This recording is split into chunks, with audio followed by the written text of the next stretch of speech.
साथियों नमस्कार और बहुत बहुत स्वागत है आप सबका अपने इस सेशन में। I welcome you all to this session. और आज के इस सेशन में हम लोग एक बड़े इंपॉर्टेंट जियोपॉलिटिकल इवेंट पर चर्चा करेंगे भाई, और समझने की कोशिश करेंगे कि आखिरकार में ये ट्रंप के दो फेमस एलाइज, ये ट्रंप के सबसे नजदीकी माने जाने वाले ये जो दो देश हैं, ये आखिरकार में आमने सामने क्यों आ गए। आप देख सकते हैं एक तरफ आपको टर्की नजर आएगा, अर्दोगान नजर आएंगे, और दूसरी तरफ आपको बेंजामिन नजर आएंगे। आखिरकार में ये मामला क्या है, ये अमेरिका के दो सबसे नजदीकी देश आखिरकार में आमने सामने क्यों आ गए। ऐसा क्या घट गया सीरिया में कि सीरिया जो है वो एक प्लेटफॉर्म, वो एक मंच बन गया जहां अर्दोगान और बेंजामिन आपको आमने सामने भिड़ते हुए नजर आएंगे। तो आइए चलिए फिर इस सेशन की शुरुआत करते हैं और एक एक इवेंट को आपके लिए ओपन करते हुए चलते हैं। अब देखिए, ये आप सब जानते हैं कि अमेरिका के ये दोनों बहुत क्लोज एलाइज हैं। जहां तक टर्की का सवाल है, टर्की नाटो का मेंबर है जहां अमेरिका भी है। तो दूसरी तरफ बेंजामिन जो हैं, ये अमेरिका के कितने नजदीक हैं ये हम सब जानते हैं। आप देखिए, इजराइल के लिए अमेरिका कहां कहां जाकर के नहीं लड़ रहा। अब दरअसल एक तरफ आप देखें कि बेंजामिन है, वो रुकने का नाम नहीं ले रहे, ताबड़तोड़ हमले किए जा रहे हैं। हमने देखा ईरान पर, हमने देखा गाजा पर, हमने देखा लेबनान पर, और अब हम देख रहे हैं सीरिया पर जो हमला हुआ है। तो क्या बेंजामिन, क्या इजराइल यहां से एक नया फ्रंट ओपन करता हुआ नजर आ रहा है वॉर का?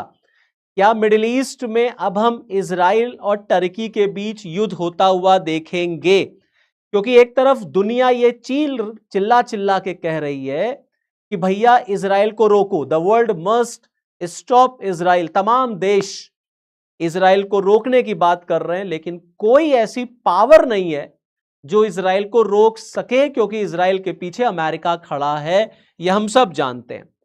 अब आप देखें, इजराइल ने यह कंफर्म कर दिया है कि उसने सीरिया के एक एयरबेस पर एयर स्ट्राइक की है, और उसने यह आरोप लगाया कि एयर स्ट्राइक हमने इसलिए की क्योंकि इस एयरबेस को डेवलप कर रहा था टर्की, और यहां पर टर्की दरअसल अपने फोर्सेस को डिप्लॉय कर रहा था। इसका मतलब है कि इजराइल अब टर्की से भिड़ने को बिल्कुल बेताब है, बिल्कुल तैयार है। इजराइल यह मानता है कि ऐसी कोई भी ताकत, ऐसा कोई भी इंसान इस पृथ्वी पर नहीं रह सकता जो इजराइल की सिक्योरिटी को थ्रेट करेगा, जो इजराइल की सिक्योरिटी के लिए खतरा होगा, उसको बेंजामिन नेतन्याहू खत्म कर देंगे, उस देश को पूरी तरीके से बर्बाद कर दिया जाएगा। तो दरअसल इजराइल यह मानता है कि टर्की जिस तरीके से सीरिया में अपने फोर्सेस को डिप्लॉय कर रहा है, वो उसकी सिक्योरिटी के लिए खतरा है, और उस खतरे को देखते हुए ये एयर स्ट्राइक करना बहुत जरूरी था।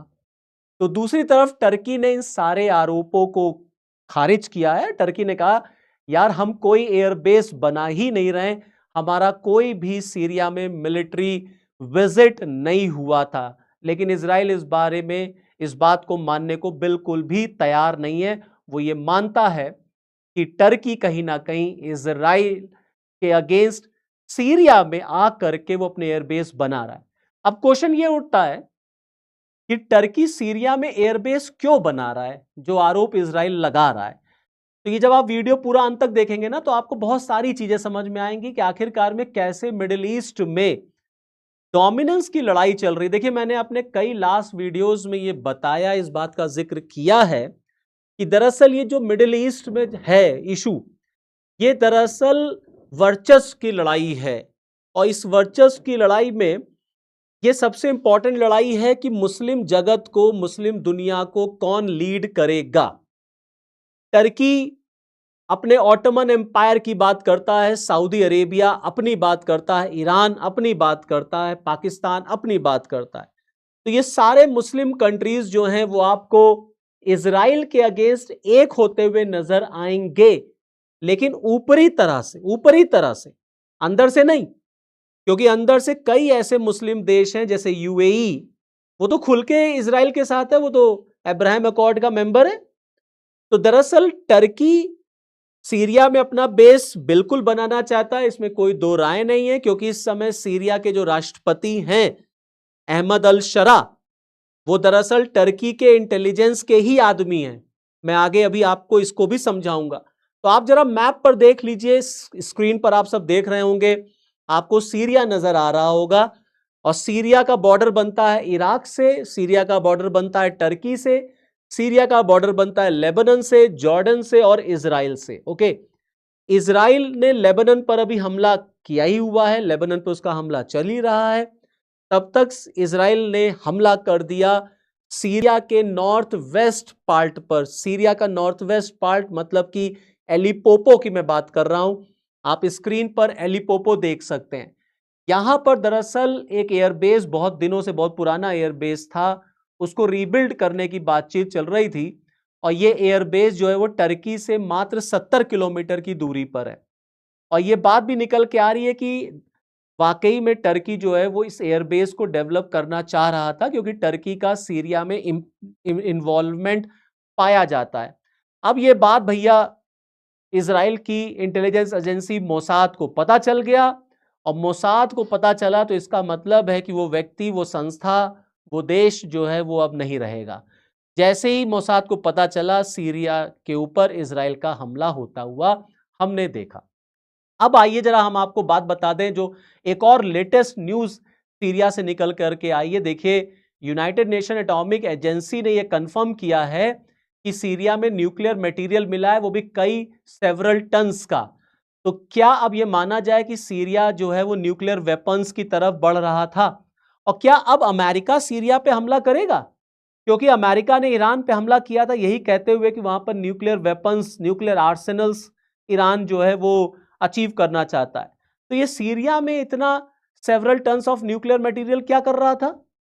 और अगर सीरिया में मिला है तो क्या अमेरिका सीरिया पर अटैक करेगा? नहीं करेगा। रीजन इज, क्योंकि जो इस समय सीरिया का राष्ट्रपति है अहमद अल शरा, जरा इसके बारे में भी आप जान लीजिए। स्क्रीन पर जब आप ये फोटो देख रहे हैं ना, ये उस समय की फोटो है अहमद अल शरा की, जब इसको जुलानी कहा जाता था और ये अल कायदा का लीडर हुआ करता था।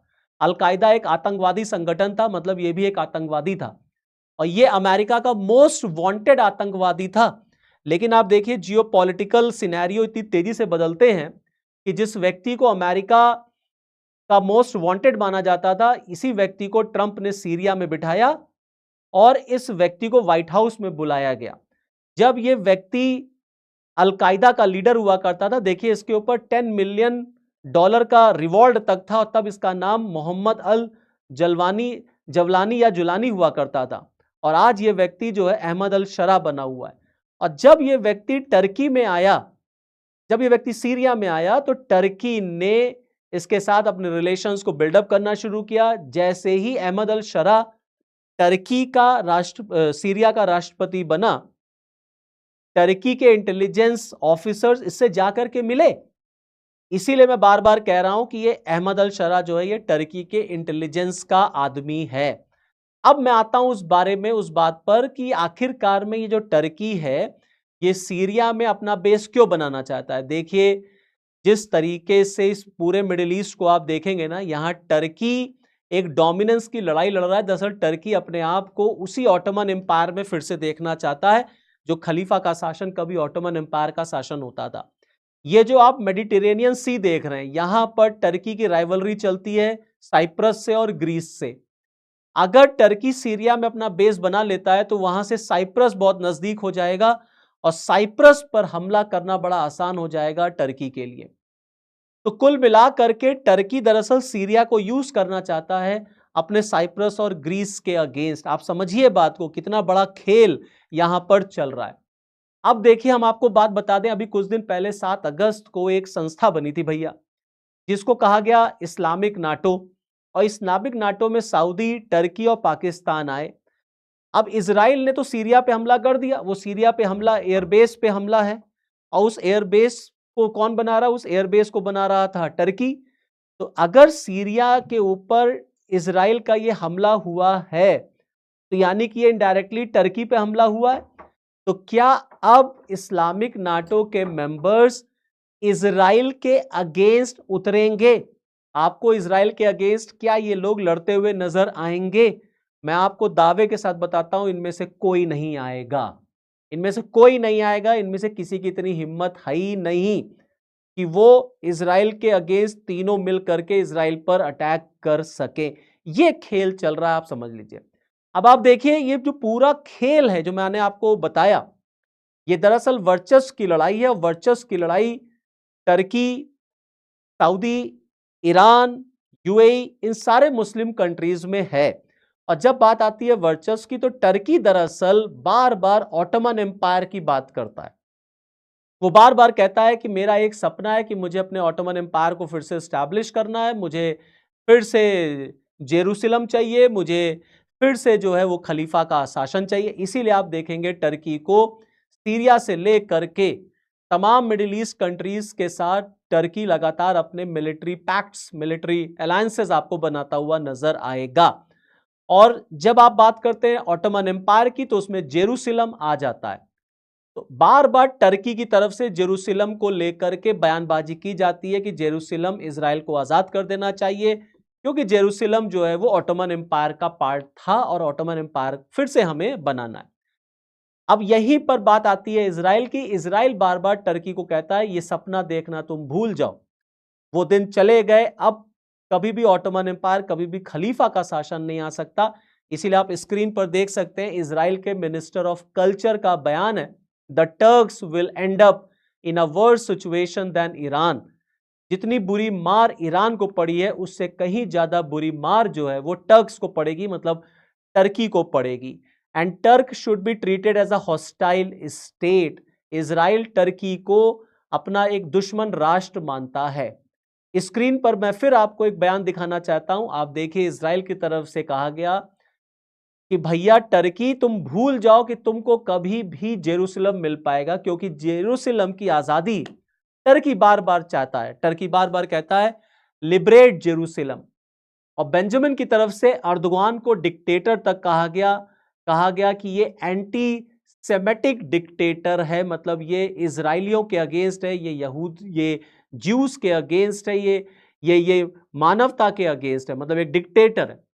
तो अल्टीमेटली आप देखेंगे कि इजराइल और टर्की के बीच में जो एक राइवलरी चल रही है डोमिनेंस की, जो टर्की ऑटोमन एम्पायर चाहता है रीस्टैब्लिश करना, उसमें इजराइल एक बहुत बड़ी रुकावट है। तो आपको दिखेगा कि इजराइल इन सब का एक कॉमन एनिमी आपको यहां पर होता हुआ नजर आएगा। और इजराइल बार बार ये कहता हुआ आपको नजर आएगा कि भैया अगर मेरी सुरक्षा को कोई भी खतरा हुआ तो मैं बिल्कुल अटैक करूंगा और दुनिया की कोई ताकत मुझे रोक नहीं पाएगी। तो यहां आप देखेंगे कि अमेरिका के दो एलाइज सीरिया में आपको आमने सामने नजर आएंगे होते हुए। अब यहां से यह बात जरूर है कि इसका रिपरकशन क्या हो सकता है। अगर टर्की ने यहां से रिटेलिएट किया तो आपको एक फ्रंट और वॉर का ओपन होता हुआ नजर आएगा। लेबनान तक तो ऑलरेडी इजराइल है ही है, पर उसके ऊपर जाकर के टर्की को ही मारना है। तो ये कोई बहुत बड़ी बात इजराइल के लिए नहीं है कि वो टर्की पर भी हमला कर सकता है, अटैक कर सकता है। तो चलिए फिर आगे जैसी भी न्यूज निकल करके आएगी आपके साथ मैं मिलूंगा, तुरंत आपको अपडेट करूंगा। तो this is all from this video. Next video में आपके साथ फिर मिलूंगा, तब तक के लिए मुझे दीजिए इजाजत। जय हिंद।